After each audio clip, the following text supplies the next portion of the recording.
جیسے آپ کے سلسلے میں شامل تھی، آپ نے اس پر کہا بھی ہے، تو کیا ایسی عدم اعتماد کو P T I Imran Khan اب سپورٹ کریں گے؟ ذرا مختصر سا اس پہ.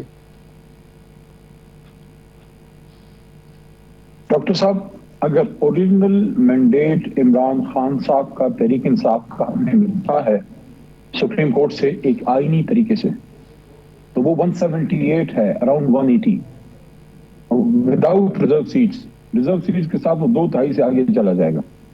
وہ تو ایک چانس ہے. موجودہ جو پارلیمنٹ ہے اس نے اگر فلور کراسنگ کی بات کرنا ہے یا کوئی ایسا غیر آئینی طریقہ جس سے شہباز صاحب چینج ہو کے ہم لوگ یا کوئی اور آئے، میں سمجھتا ہوں ہمیں اس کی سپورٹ نہیں کرنی چاہیے. کسی غیر آئینی کام کی، غیر سیاسی کام کی سپورٹ نہیں کرنی چاہیے. آئینی طور پہ اگر کوئی تبدیلی ہوتی ہے اس کی سپورٹ کرنی چاہیے.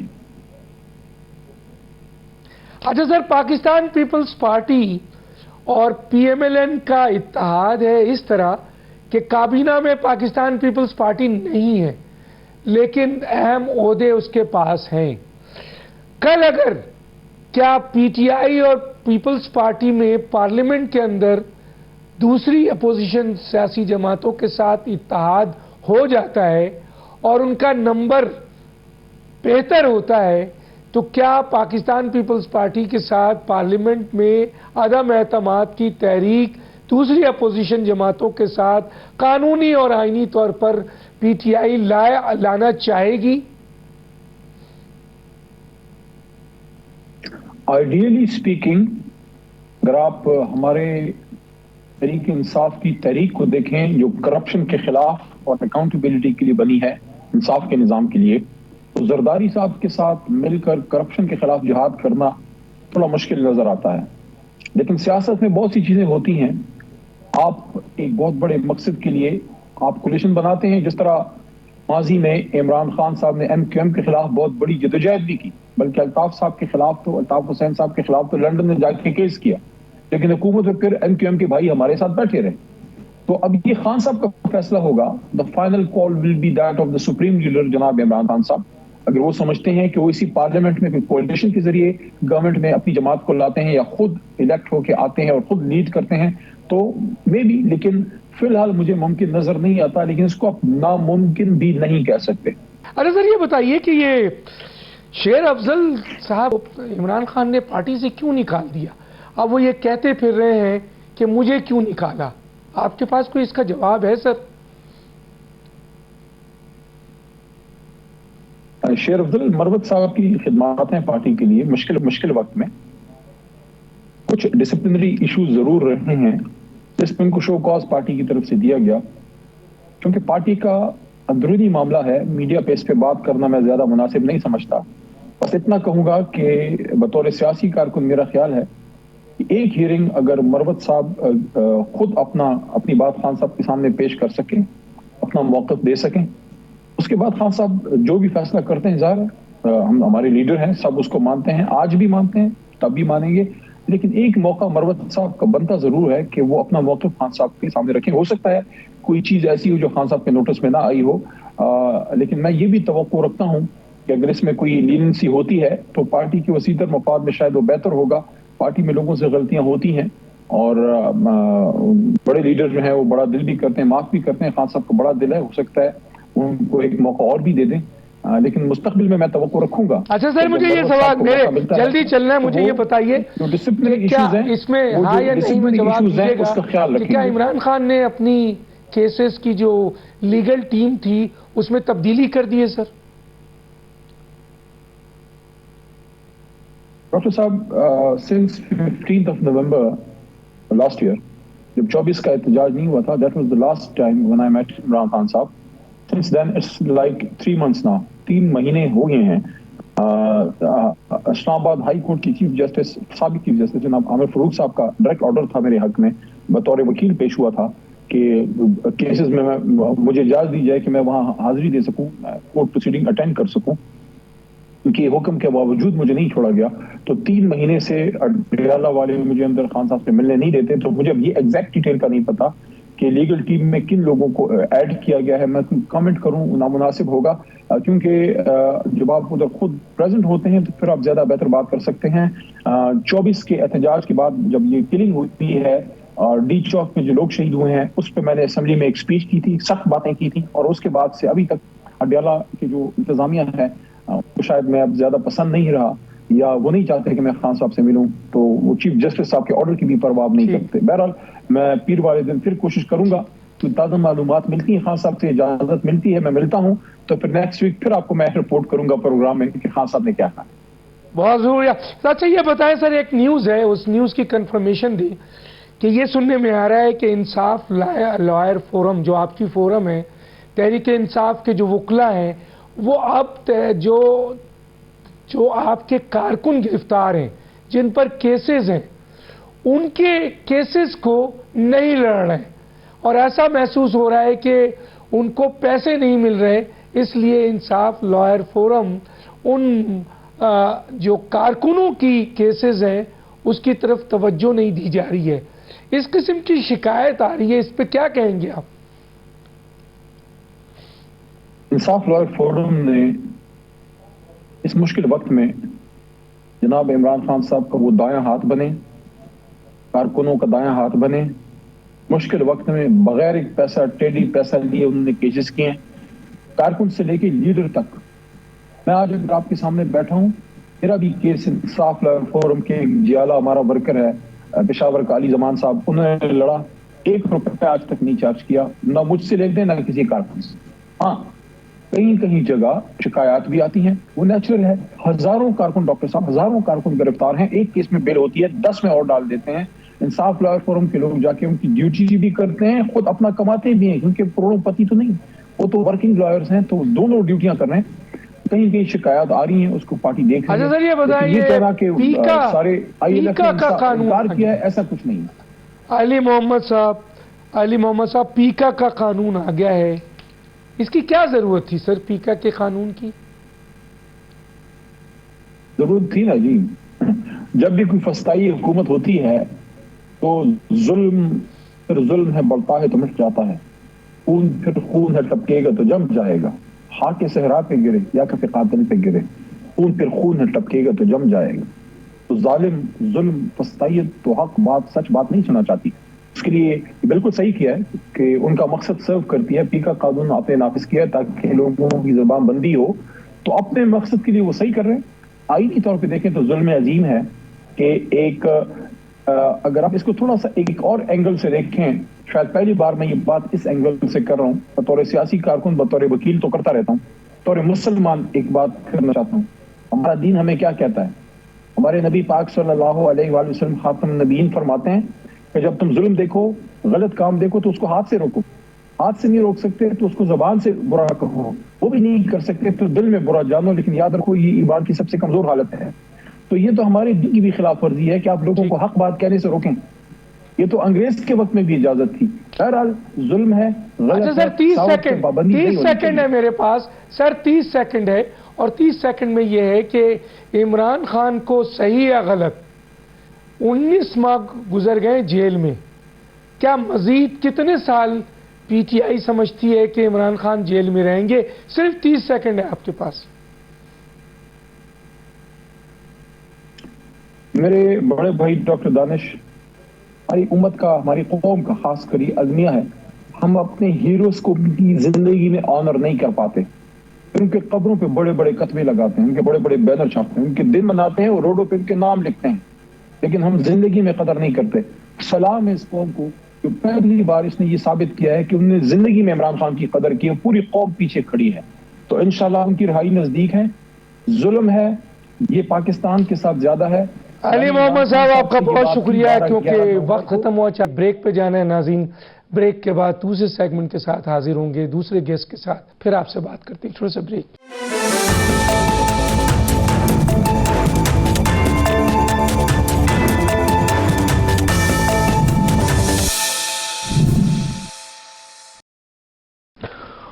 Welcome back. جی ہمارے ساتھ محمد زبیر ہیں, سابق گورنر سندھ, سابق ترجمان نواز شریف, سابق چیئرمین پرائیویٹائزیشن کمیشن پاکستان, سابق chairman board of investment Punjab. اچھا محمد زبیر صاحب، میرا آپ سے جو پہلا ہی سوال ہے وہ یہ ہے کہ اس وقت پاکستان کی موجودہ سیاسی اور معاشی حالت کو آپ کیسے دیکھ رہے ہیں؟ میں چاہوں گا مختصر سا ہمیں اس کے اوپر بتائیں. دیکھیے، ظاہر سی بات ہے، پولیٹیکل سچویشن تو کوئی اچھی نہیں ہے. پولیٹیکل انسٹیبلٹی ہے، ایک بڑی جماعت ہے، وہ مشکلات کا شکار ہے، اور الیکشن سے لے کے اس سے پہلے کے جو حالات تھے، اس کی لیڈرشپ کے ساتھ جو کچھ بھی اس وقت سچویشن ہے، تو ظاہر سی بات ہے جب ایک اتنی بڑی پولیٹیکل پارٹی ریسیونگ اینڈ پر ہوگی جس کے پیچھے عوام کھڑے ہوں، تو پولیٹیکل سٹیبلٹی تو نہیں ہوگی اور پولیٹیکل انسٹیبلٹی ہوگی. اور اگر پولیٹیکل انسٹیبلٹی ہوگی تو پھر معیشت آگے نہیں جائے گی، جیسے ہم نے پچھلے 2-2.5 سال سے دیکھا ہے کہ عوام کے پوائنٹ آف ویو سے. اب ظاہر سی بات ہے، میں ایلیٹ کے پوائنٹ آف ویو سے نہیں بات کر رہا، میں ریپرزینٹ نہیں کر رہا وہ لوگ جو کہ اسٹاک مارکیٹ کی بلند سطح پر جانے کو معیشت سے جوڑتے ہیں کہ جی دیکھیں معیشت کتنی اچھی ہوگی. تو معیشت کے حوالے سے بڑا ایک سمپل سا ڈاکٹر صاحب معیار ہے، اور وہ یہ ہے کہ اس وقت ہمارے 3 دوست ممالک چین، UAE اور سعودی عربیہ نے ہمیں ڈالرز دیے ہوئے ہیں جو ہمارے ریزروز میں. مثال کے طور پر اگر وہ، میں نہیں وش کر رہا، بٹ اگر وہ واپس لے لیتے ہیں تو پاکستان ڈیفالٹ کر جائے گا، اگلے 1 ہفتے میں ڈیفالٹ کر جائے گا. سو یہ ہے ہماری جو اسٹرانگ فوٹنگ ہے معیشت کی.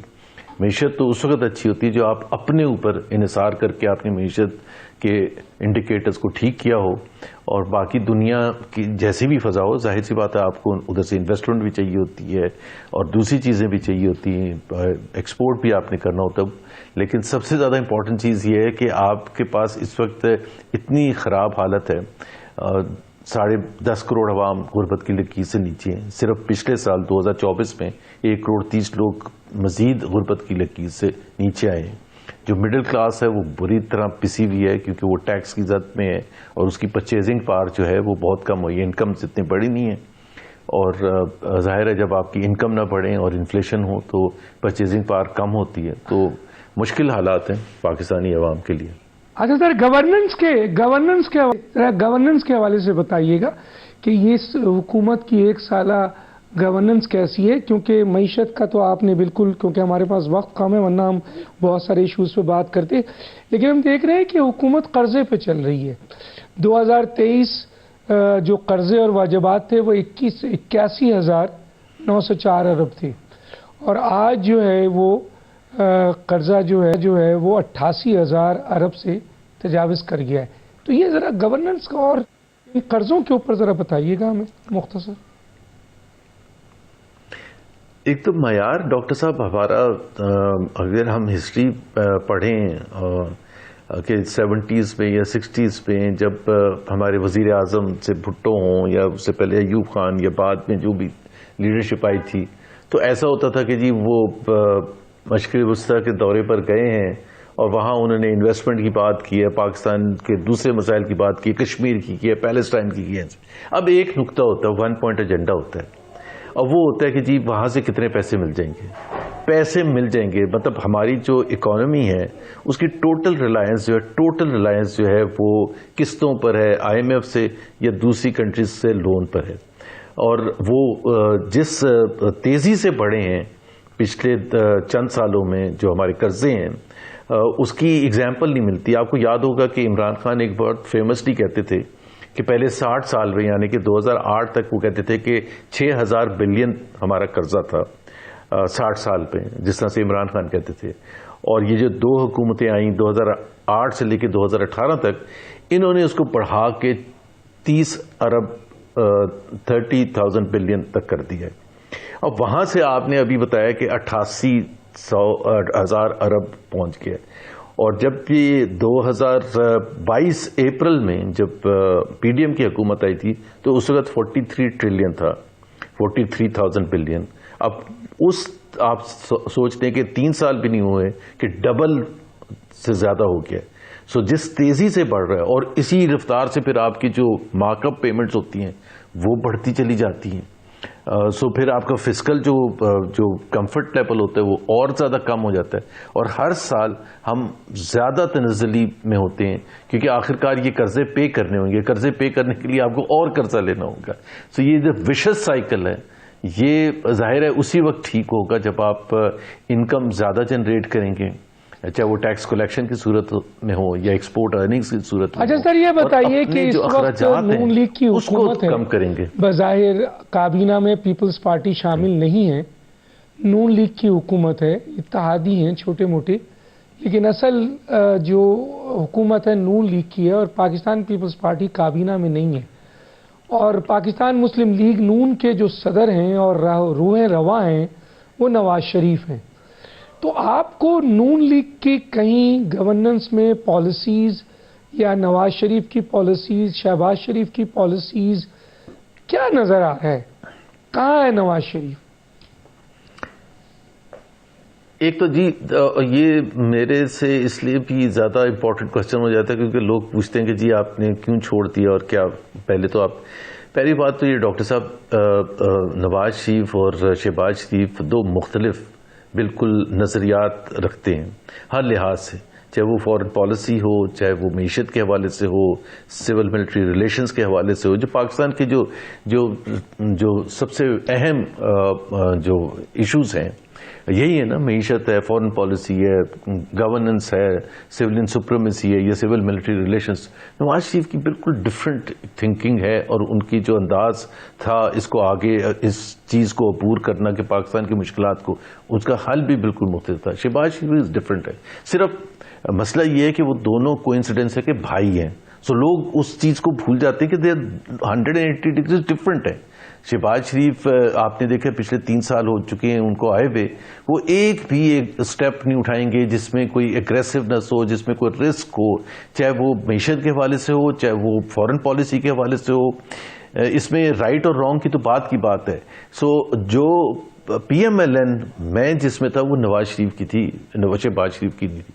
شہباز شریف کی تو پولیٹیکل پارٹی سٹیٹس کو کی ہے، اور وہ سمجھتے ہیں کہ جی آپ نے فیصلہ سازی. اچھا ویسے ان کا دوسرا مسئلہ یہ ہے کہ وہ مینڈیٹ بھی نہیں ملا، تو فیصلہ سازی کے لیے کس سے چھینے کہ جی میرا اختیار ہے، میں نے، عوام نے مجھے ووٹ دیا ہے، میں فیصلے کروں گا. وہ تو ہے ہی نہیں. تو ظاہر سی بات ہے جب ایک ایسی صورتحال ہو تو نہ آپ فیصلہ سازی کر سکتے ہیں اس طرح سے جو آپ کی سوچ ہے، اور نہ ہی وہ کرنا چاہتے ہیں.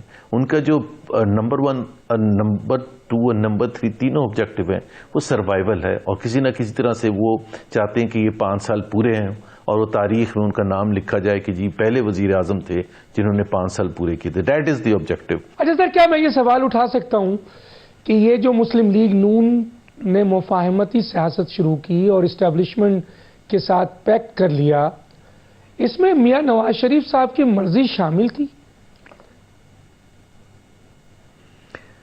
اوریجنلی شامل نہیں تھی. وہ نہیں چاہتے تھے کہ ووٹ آف نو کانفیڈنس ہو، کیونکہ ایک چیز بالکل طے تھی ڈاکٹر صاحب، اور جو پی ایم ایل این کی اسٹیٹڈ پبلک پوزیشن تھی پرائر ٹو جنوری فیبری 2022 جب یہ فیصلہ ہو رہا تھا کہ جی ووٹ آف نو کانفیڈنس کے تھرو ہم ہٹائیں گے پی ٹی آئی کی حکومت کو، کہ اپریل 2022 میں ووٹ آف نو کانفیڈنس ہوا ہے، اور جولائی 2022 میں جب 20 حلقوں کا الیکشن ہوا پنجاب میں ایم پی ایس کی سیٹ کے لیے، تو 16 سیٹیں P M L N Hari.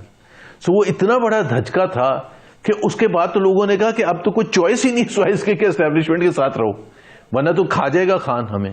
And that is exactly what. ایک کے بعد دوسری ڈیفیٹ ہوتی چلی گئی، اور پھر ایک بیانیہ بنایا گیا کہ ہم نے اپنی سیاست کو قربان کر دیا ریاست کو بچانے کے لیے. وہ ایک کیا کہنا چاہیے، ایک ڈھکوسلا تھا.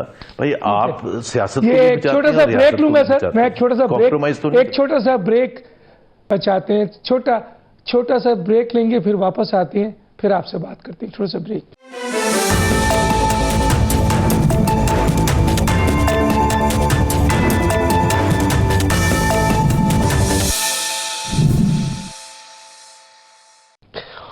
Welcome back.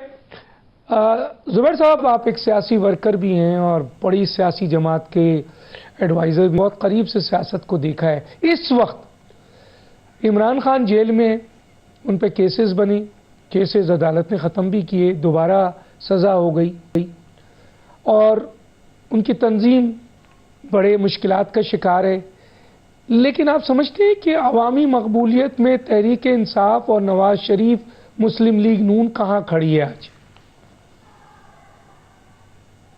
بالکل کوئی مقابلہ ہی نہیں ہے میرا خیال ہے.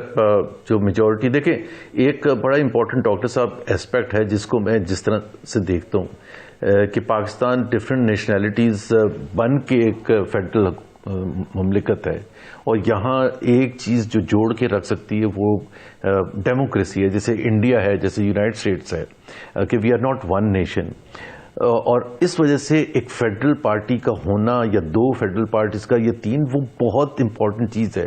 اگر آپ پی ٹی آئی کی مقبولیت کو دیکھیں گے اگر آپ، تو جو اربن ایجوکیٹڈ مڈل کلاس ہے کراچی، لاہور کا یا اسلام آباد کا یا دوسرے شہر، جو اربن وہ تقریباً 70-80% عمران خان کے ساتھ ہے.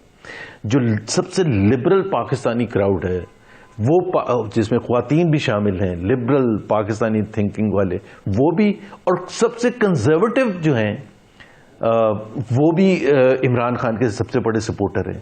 جو لوور سٹاٹا کی انکم لیول کے یا لوگ ہیں وہ بھی عمران خان کے ساتھ ہیں.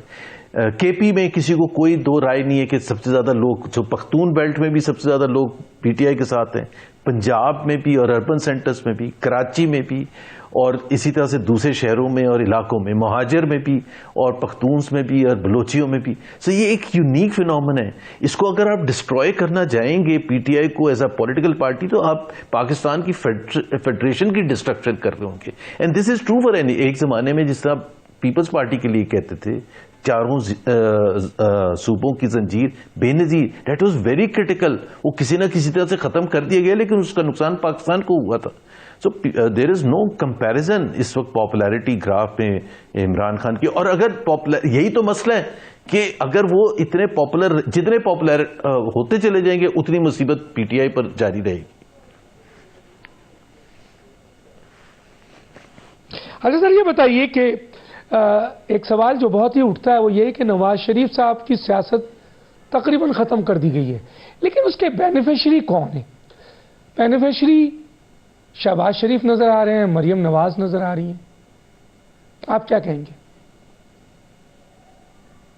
جی بالکل صحیح ہے.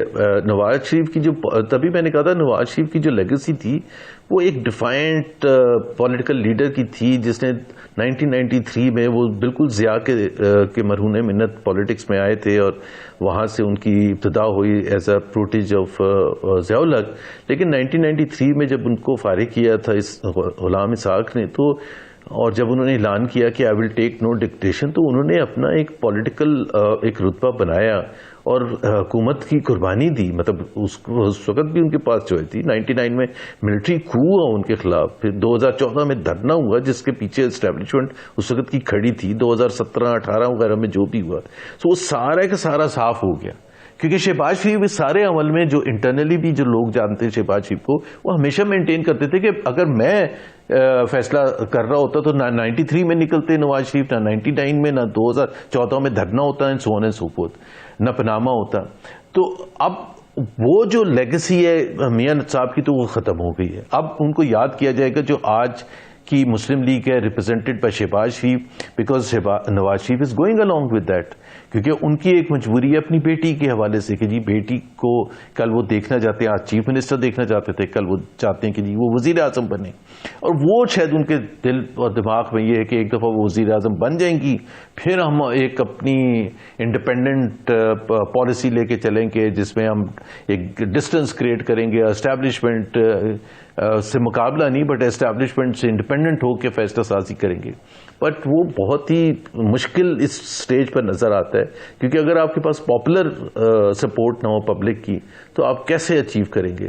سو نواز شریف کی بالکل سیاست سب سے زیادہ جو نقصان ہوا. آگے بڑھیں گے سر، آپ کراچی، آپ سندھ کے بھی گورنر رہے ہیں، آپ سندھ کے بھی گورنر رہے ہیں. میں چاہتا ہوں کہ ابھی کچھ کنکلوڈ کر لوں، پھر کسی سٹیج پر مزید بات کریں گے. سندھ کے بھی گورنر رہے ہیں، کراچی کو بہت قریب سے دیکھا ہے. سر کراچی کے حالات، انفراسٹرکچرز تباہ ہے، ٹرانسپورٹ تباہ ہے، روڈ تباہ ہے، پانی نہیں ہے، بجلی نہیں ہے، گیس نہیں ہے. یہاں تعلیمی درسگاہوں میں مقامی افراد کا داخلہ پروفیشنل کالجز سے نکالے جا رہے ہیں، ڈبل آپ کے ڈومیسائل کے لوگ، باہر کے لوگوں کے نمبرز بڑھا کر دیے جا رہے ہیں، تعلیم چھینی جا رہی ہے، روزگار چھینا جا رہا ہے، ڈمپر مافیا ہے، قتل ہو رہا ہے، گورننس کے حالات سامنے ہیں، مافیاز کا راج ہے، غیر مقامی پولیس ہے، غیر مقامی جو مانگنے والے ہیں 99% کراچی میں. تو سر یہ بتائیے کہ نہ پنجاب سندھ حکومت اون کرتی ہے، نہ اس معاشی ہب کو مرکز حکومت اون کرتی ہے، نہ سو کالڈ بلدیاتی، تو اس کراچی کا سولوشن کیا ہے؟ کیا دیکھتے ہیں سر آپ؟ دیکھیں، میں ڈاکٹر صاحب صرف آپ سے ایک تو یہ کہنا چاہوں گا کہ جو پہلے 40 سال تھے نا پاکستان بننے کے بعد، تو سب سے زیادہ ترقی جو تھی وہ کراچی میں ہوئی تھی. پاکستان کی بہت وہ جو اکنامک گروتھ تھی وہ بہت تیزی سے آگے بڑھی تھی، and that was led by Karachi, that was led by the private sector of Karachi, کیونکہ فنڈامنٹلز بالکل صحیح تھے، انفراسٹرکچر امپروو ہو رہا تھا، آپ کا کلینلینس تھی، ٹریفک کا نظام تھا، گورننس تھی، تمام چیزیں یہاں میسر کی جا رہی تھی جو بزنس مین کو، چاہے وہ ایکسپورٹ کے ایریا میں تھے، ٹیکسٹائل میں تھے یا دوسرے ایریاز میں تھے. اس کے بعد جو تنزلی پاکستان کی آئی ہے، اس کا پرائمری ریزن یہ ہے کہ کراچی کی تنزلی آئی ہے. کراچی بیکاز پاکستان کو اگر آگے جانا ہے تو جو فائنینشیل ہب ہے اس کو سب لیڈ کرنا ہے نا. فائنینشیل ہب کی تو آپ نے سم اپ کر ہی لیا ہے کہ جو انفراسٹرکچر نہیں ہے، جو بینیفٹس ہونے چاہیے. گھبراہٹ میں اگر کوئی بزنس کوئی کرتا ہے، اوور دا لاسٹ 30 ایئرس اگر آپ دیکھیں گے کتنے بزنسز پاکستان یہاں سے باہر گئے ہیں. جب ہم کہتے ہیں کہ جی فورن ڈائریکٹ انویسٹمنٹ پاکستان میں نہیں آ رہا، تو اس کا پرائمری ریزن کراچی کی بدحالی ہے. Primary reason law and order کا جو حالت ہے کہ اگر کراچی میں آپ نے کہا پانی، صاف پینے کا پانی نہیں ملتا، مطلب پانی کی سپلائی نہیں ہے. اور سب سے بڑی بات یہ ہے کہ جب 2008 میں پیپلز پارٹی آئی تھی اور آج کسی ایریا میں کیا امپرومنٹ آئی ہے؟ ایجوکیشن میں، ہیلتھ میں، واٹر سپلائی میں، انفراسٹرکچر میں، پبلک ٹرانسپورٹیشن، کوئی ایک بتا دیں کہ جی جس میں آپ آگے گئے ہوں. اب 15-16 سال بہت بڑا پیریڈ ہوتا ہے، اس میں تو قومیں چینج ہو جاتی ہیں. آپ چین کی حالت دیکھ لیں. آپ 1979 میں ڈینگ زیو پنگ آئے تھے، and by the mid 90s China had become a world power. So it doesn't take 70 years to transform. لیکن اگر آپ کوئی ایریا کراچی کا، بلدیہ ٹاؤن اٹھا لیں آپ، ریاضی اٹھا لیں آپ، رنگی اٹھا لیں آپ، کوئی علاقہ، کیا وہاں کا انفراسٹرکچر 2008 کے مقابلے میں زیادہ اچھا ہے؟ نہیں. روڈز کی بدحالی دیکھ لیں، وہاں دیکھ لیں پانی بہہ رہا ہے، گندگی ہے. ایجوکیشن کے حوالے سے دیکھ لیں کہ کہاں ہونا چاہیے تھا اور کہاں ہم کھڑے ہیں. جب ہم بات کرتے ہیں کہ ایک ہیلتھ میں ایک سٹنٹڈ بچوں کا بلو دی ایج آف 5، سب سے زیادہ سٹنٹڈ بچے 50% آر ان سندھ. تو آپ خود سوچیں کہ اس ایسے ماحول میں جہاں ایجوکیشن نہ ہو، جہاں سٹنٹڈ بچے ہوں، وہاں فیوچر کیا ہوگا؟ اور یہ تو آج کی حالت ہے. سو تنزلی کا پروسیس چلتا رہے گا جب تک ایک بہت ہی کوئی ڈائنامک چینج لانے کے لیے کوئی تیار نہ ہو. اس میں جہاں پیپلز پارٹی قصور ہو رہا ہے سندھ کی حکومت، وہاں فیڈرل حکومت بھی اسی ریسپانسبل ہے. ٹھیک ہے، وقت بالکل ختم ہو گیا. زبیر صاحب کسی اسٹیج پہ انشاءاللہ بات کریں گے. آپ کا شکریہ، آپ نے ہمیں وقت دیا. ناظرین، یہ تھے زبیر احمد صاحب. وقت ختم ہوا چاہتا ہے. ڈاکٹر دانش کو اجازت دیجیے. اللہ حافظ.